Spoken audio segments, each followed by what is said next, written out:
Hello పిల్లలు, పదండి పదండి, ఈ రోజు కథ ఏంటో తెలుసుకుందాం.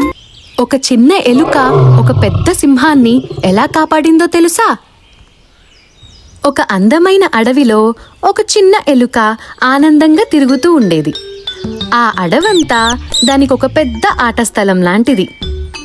పూల చెట్ల వాసన చూస్తూ సీతాకోకచిలుకలతో ఆడుకుంటూ చాలా సంతోషంగా గడిపేది. ఒకరోజు ఆ ఎలుక అడవిలో నెమ్మదిగా నడుచుకుంటూ వెళ్తూ ఉండగా ఒక పెద్ద చెట్టు కింద ఒక భారీ సింహం ప్రశాంతంగా నిద్రపోతూ కనిపించింది. అది చూసిన ఆ చిన్న ఎలుకకు ఆసక్తి కలిగింది.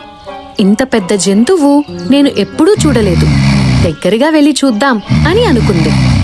నిదానంగా సింహం దగ్గరకు వెళ్ళిన ఎలుక నిద్రలో ఉన్న సింహాన్ని చూసి దాని మీదకెక్కి ఆడుకోవడం మొదలుపెట్టింది. అంతలో సింహం నిద్రలేచింది. ఒక్కసారిగా తన పెద్ద పంజాతో ఆ చిన్న ఎలుకను పట్టుకుంది. ఎలుకను అలాగే ఆశ్చర్యంగా చూస్తూ ఉండిపోయింది సింహం. ఎలుక చాలా భయపడిపోయింది. సింహరాజా, నన్ను క్షమించండి, నేను చిన్న ప్రాణిని, దయచేసి నన్ను వదిలేయండి. ఏదో ఒకరోజు నేను కూడా మీకు సహాయం చేస్తాను అని వేడుకుంది. ఎలుక మాటలకు సింహానికి నవ్వొచ్చింది. నువ్వా, నాకు సహాయం చేస్తావా అని సింహం నవ్వుకుంది. కానీ ఆ చిన్న ఎలుకను చూసి సింహానికి జాలి కలిగింది. ఇది చాలా చిన్నది, దీనిని తింటే నాకేం లాభం అని అనుకుని ఎలుకను వదిలేసింది. ఎలుక చాలా ఆనందంగా అక్కడి నుంచి వెళ్ళిపోయింది. కానీ అది తన మాటను మాత్రం మర్చిపోలేదు. కొన్ని రోజుల తరువాత ఆ సింహం అడవిలో తిరుగుతూ ఉండగా వేటగాళ్లు వేసిన వలలో చిక్కుకుంది. బయటపడటానికి ఎంత ప్రయత్నించినా బయటకు రాలేకపోయింది. సింహం పెద్దగా అరవడం మొదలుపెట్టింది.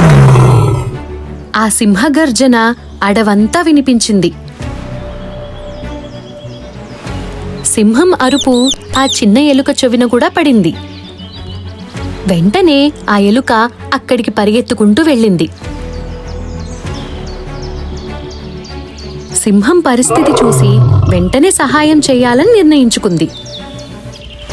తన చిన్న పళ్లతో వల తాడులను కొరుకుతూ చివరకు వాటిని తెంచేసింది. కొద్దిసేపటికి వల పూర్తిగా తెగిపోయింది. సింహం బయటపడింది. సింహం చాలా సంతోషపడింది. ఆ చిన్న ఎలుకను చూసి, నువ్వు నిజమైన స్నేహితుడివి, నేను నిన్ను చిన్నదానివని భావించాను, కానీ నువ్వే నా ప్రాణాన్ని కాపాడావు అని ధన్యవాదాలు చెప్పింది. ఆ రోజు నుంచి సింహం ఎలుక ఇద్దరూ మంచి స్నేహితులుగా మారిపోయారు. మనమంతా ఒకరికొకరు సహాయం చేస్తే స్నేహం మరింత బలపడుతుంది. Please like, share and subscribe.